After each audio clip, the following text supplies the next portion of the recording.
Hello everyone, it's me and I'll be doing a video about Natural Reader. So first of all, this is the page that comes up. So it says drag and drop your files or type, paste or edit text here and edit text here. Natural Reader is a professional text to speech program that converts any written text into spoken words. The paid versions of Natural Reader have many more features. If you are interested in using our voices for non-personal use such as YouTube videos, e-learning or any other commercial or public purposes, please check out our Natural Reader commercial web application. So what I can tell you about this is that I have started to use this very recently, since the beginning of the year of 2021, because I was going to these workshops that my university did, and it gave me an insight to how I can structure, do my coursework more, and what tools, software programs to use.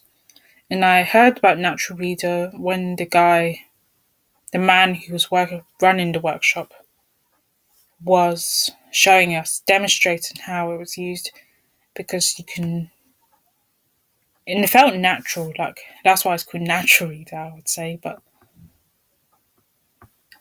it's very easy to listen to, and you could change the voices as well, which I might show you in a second. But first of all, I'm going to delete all this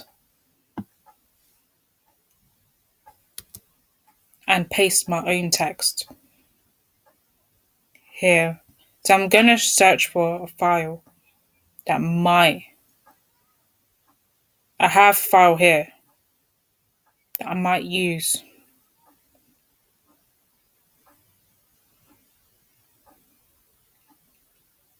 So it's just loading now, so bear with me for that one. So I'm just going to copy this is an essay I wrote about is technology beneficial for young people, an investigation into the use of social media amongst youth in the UK. So I have this long essay that I've written, and I want to copy and paste it into the Natural Reader website. So I'm going to paste only this paragraph for the time being. And then copies. You can see there's a dyslexia font here. So you could turn that up on and it looks like this basically. Which I'm not really familiar with, but I've seen the font being used. So you can click on it and then you press the headphone speaker. Or actually I could do it from here. I can just enlarge this, make it more bigger so it's more readable. So I'm going to play.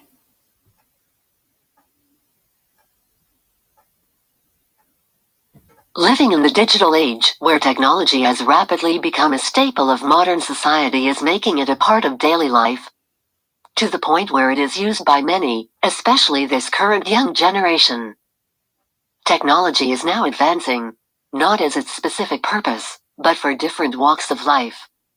This dissertation would not only answer the question about the beneficiary of technological use, but an investigation looking into the insight of social media use of young people in the United Kingdom.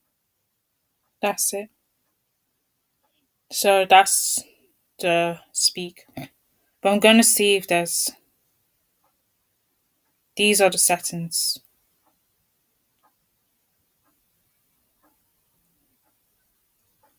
So that's how it sounds. So it's quite an extraordinary sound. But don't worry about the red lines, just Grammarly. Well, I'll show you a video about Grammarly in another time, but for now, this is the video that I'm here to show. So you can see who the speakers are, like Sharon, for example, because I think that's her. But let's say if I want to change it to someone from the UK, like Rachel or Lucy or Charles or Peter. So I'm going to change it to Peter and see how that sounds. And I'm going to show the same text.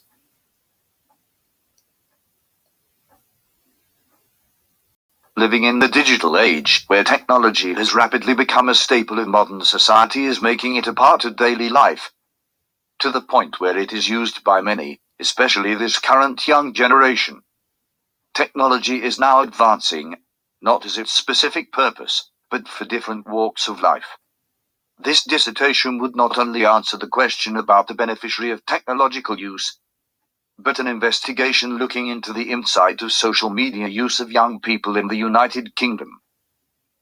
Well, in terms of the voice, I'm not exactly keen, but you can change voices if you don't like it, which I don't like this one. So, and there's different ones as well. There's different dialects, there's lots of dialects of English, like US English, UK English, Australian, Spanish. But Spanish is a language. But let's see if I could convert it. Just one more. I want to try it out. So let's try Inés Spanish and see how this turns out. Living in the digital age where technologies rapidly become a staple of modern society is making it a part of daily life. To the point where it is used by many, especially this current young generation. Technology is now advancing, not as its specific purpose, but for different walks of life. This dissertation will not only answer the question about the beneficiary of technological use, but an investigation looking into the impact of social media use of young people in the United Kingdom. Well, that sounds a bit weird. So I'm just gonna. It's just another dialect, but she's speaking English in a Spanish way because certain speaks. I'm not here to offend anybody, but But I'm going to show you another thing. So here, I found this Wikipedia page about genus, and I'm going to see if this. So I'm going to highlight this whole section here up to from the categories of generic names to 1776. I'm highlighting this part, and I'm going to open the Natural Reader and see if it does it here. So you can press. It comes up with this box here, so you can press play and it loads before it starts. Categories of generic name. Opening bracket. Edit. Closing bracket. In zoological usage, taxonomic names, including those of genera, are classified as available or unavailable. Available names are those published in accordance with the International Code of Zoological Nomenclature, and not otherwise suppressed by subsequent decisions of the International Commission on Zoological Nomenclature. Each, the earliest such name for any taxon, for example, a genus, should then be selected as the valid, that is, current or accepted, name for the taxon in question. Consequently, there will be more available names than valid names at any point in time, which names are currently in use depending on the judgment of taxonomists in either combining taxa described under multiple names, or splitting taxa, which may bring available names previously treated as synonyms back into use. Unavailable names in zoology comprise names that either were not published according to the provisions of the Each code, or have subsequently been suppressed. For example, incorrect original or subsequent spellings, names published only in a thesis, and generic names published after 1930 with no type species indicated. 8. In botany, similar concepts exist but with different labels.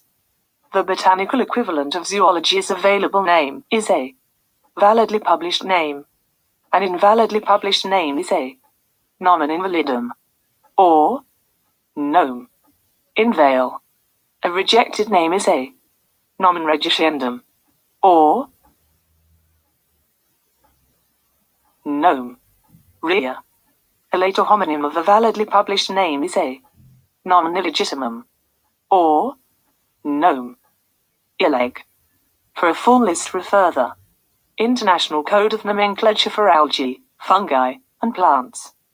ICNAF, and the work cited above by Hawksworth, 2010. 8.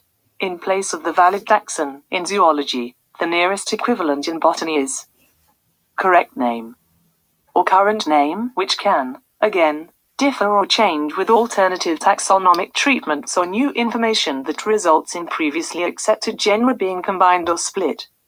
Prokaryote and virus. Codes of nomenclature also exist which serve as a reference for designating currently accepted genus names as opposed to others which may be either reduced to synonymy, or, in the case of prokaryotes, relegated to a status of names with outstanding and prokaryotic nomenclature. An available, zoological, or validly published botanical name that has been historically applied to a genus, but is not regarded as the accepted, current valid name for the taxon is termed a synonym. Some authors also include unavailable names in lists of synonyms as well as available names, such as misspellings. Names previously published without fulfilling all of the requirements of the relevant nomenclatural code, unrejected or suppressed names. A particular genus name may have 0 to many synonyms, the latter case generally if the genus has been known for a long time and redescribed as new by a range of subsequent workers, or if a range of genera previously considered separate taxa have subsequently been consolidated into one. For example, the World Register of Marine Species presently lists 8 genus-level synonyms for the sperm whale genus. Biceta, Linnaeus, 1758. 9 and 13 for the bivalve genus. Pecten, of Muller, 1776. So that was pretty hard to understand, but you see there were a lot of complicated words. So this does help you pronounce. For example, the World So this helps you learn about the complicated pronunciation of certain words, even though the document was very difficult to follow. So it can help you to pronounce the names right. So I'll show you one more article. Let's see.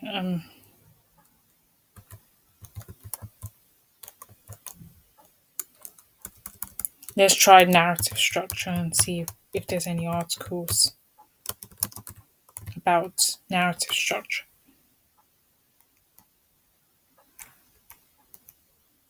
So I found this here.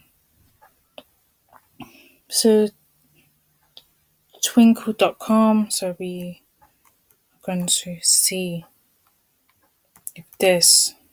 We don't need to read a whole paragraph. It's just the little anecdotes here of what's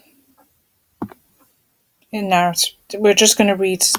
I'm just going to press this, and hopefully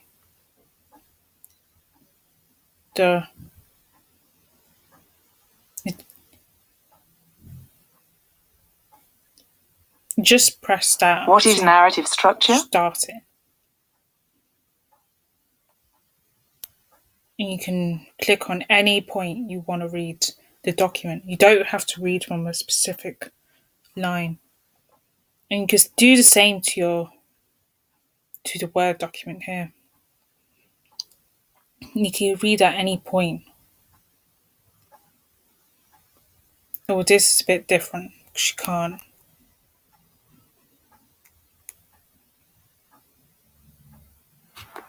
You can read any point in the document you like I showed you here.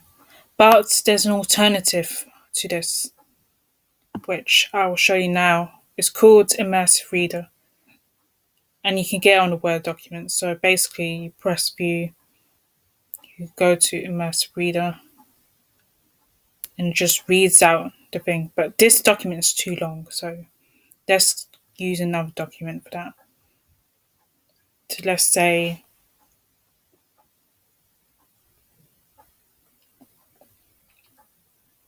I find a document that's gonna help me with this.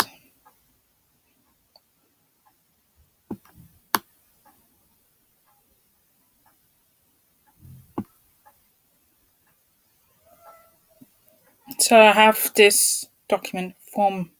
It's called the Formative Assessment. So I'm just gonna open that document up, and hopefully it loads and so I could demonstrate what this is saying. So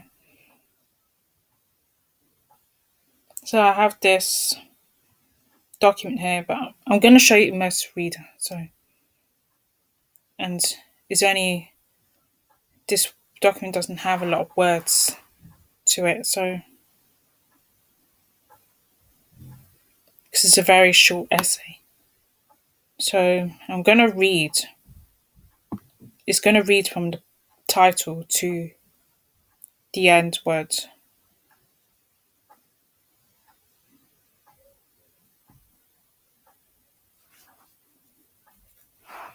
So you press. So you can do the voice settings as well here. So you can change gender, and it allows you to change the speed as well. Male, female. You can have text preferences. You can highlight all the syllables if you want, but I'd rather not. So I want to show the labels of nouns, verbs, adjectives, and adverbs, so you can see which ones there are. And you can choose a reading language in any language you like. If you want to listen to any language you prefer to listen to,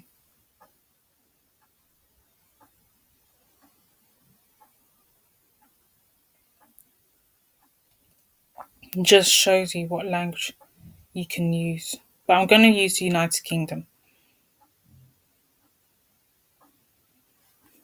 And now I've set everything up. So I'm just going to press play. Hays Code and Gone with the Wind.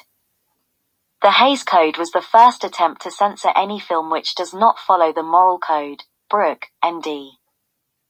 Before the rise of talkies, there were public complaints about the content from Hollywood films being too explicit. In addition, scandals were present which caused the government to take action. The code was adopted by major film studios to prove Hollywood is a respectable industry. What the code did was prevent any films that went against religious beliefs.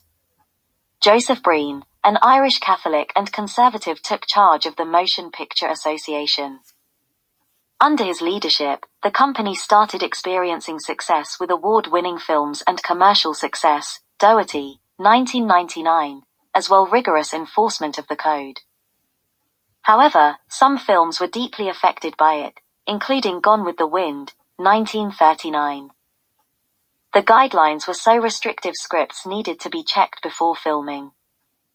The letter from the Hay office, which was a request from Breen to delete off the distressing scenes of death, the sound of Melanie's birth and sexually suggestive scenes, including costume will be unseen, Taylor, 2015. This request clearly represented the political stance of Breen because he was against divorce, abortion and birth control. Black, 1994. The issue is ought to be discussed in public, as it goes against the values of the church. Cursing was prohibited, despite the N-word being replaced with the word darkies. Seltnick contested in a letter that damn was not a curse word. The two versions of Rhett Butler's exit line were secretly filmed. Taylor mentions that he argued it had to be in line with the author's work and won. That's it. So you can hear there's obvious errors in this document anyway. And it does help, indicate what you're reading, and it can help you correct your grammar and your spelling and your punctuation and vocabulary. So you know what is wrong with it. So this is the video that I've given to you. So if you like this video, please like, share and subscribe. And I don't really say this often, and never miss a thing. And I always say this often, never miss a thing. And I don't always say this often. Please